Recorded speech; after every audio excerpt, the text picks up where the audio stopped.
The US has distanced itself from an incursion into Russia, which Moscow says ended in the defeat of armed insurgents who entered from Ukraine.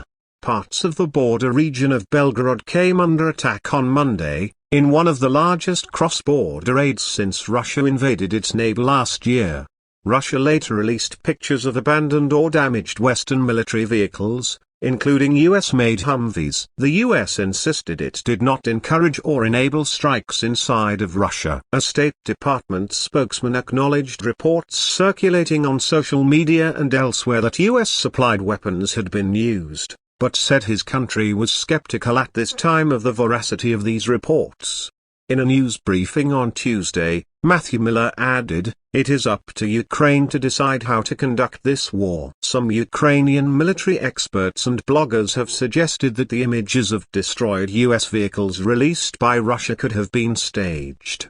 Villages in Belgorod near the border were evacuated after coming under fire. Russia says 70 attackers were killed, and has insisted the fighters were Ukrainian. But Kyiv denies involvement, and two Russian paramilitary groups opposed to Russian President Vladimir Putin say they were behind the incursion. Monday's raid led Moscow to declare a counter-terrorism operation, giving the authorities special powers to clamp down on communications and people's movements.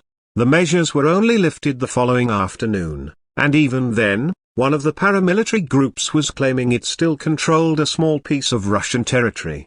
Regional Governor Vyacheslav Gladkov said one civilian had died during the violence, and several others were injured. In a later development, he said the region had been subject to a large number of drone attacks overnight on Tuesday. He said the attacks damaged private vehicles, houses and offices, but there were no victims. Mr. Gladkov also said a gas pipeline was damaged in the Belgorod district by the drone barrage, which led to a small fire on Wednesday morning.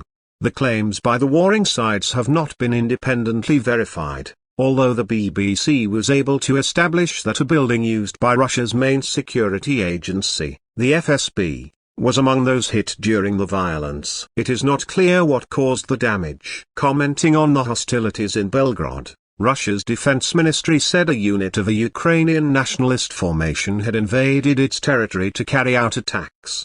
One of its photos showed a wrecked vehicle with the words "for Bakhmut" written in Russian on it, a reference to the Ukrainian city which Russia says it has recently captured, a claim disputed by Kyiv, as well as killing dozens of what it described as Ukrainian terrorists in artillery and air strikes. The ministry claimed to have driven the rest of the fighters back to the Ukrainian border.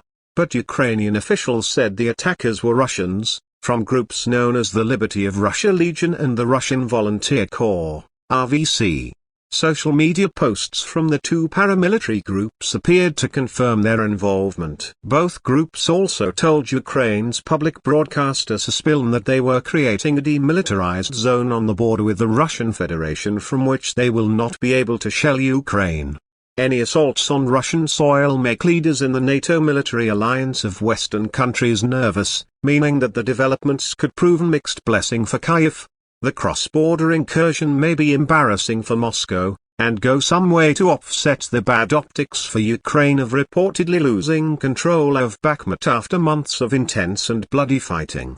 It is also likely to be part of Ukraine's shaping operations ahead of its coming counter-offensive, aiming to draw Russian troops away from the south where Kyiv is expected to attack. But it is not a development that is likely to be welcomed by the West. The long-range weapons these countries have provided to Kyiv, although not used in this attack, still come with the proviso they are not to be used to hit targets inside Russia.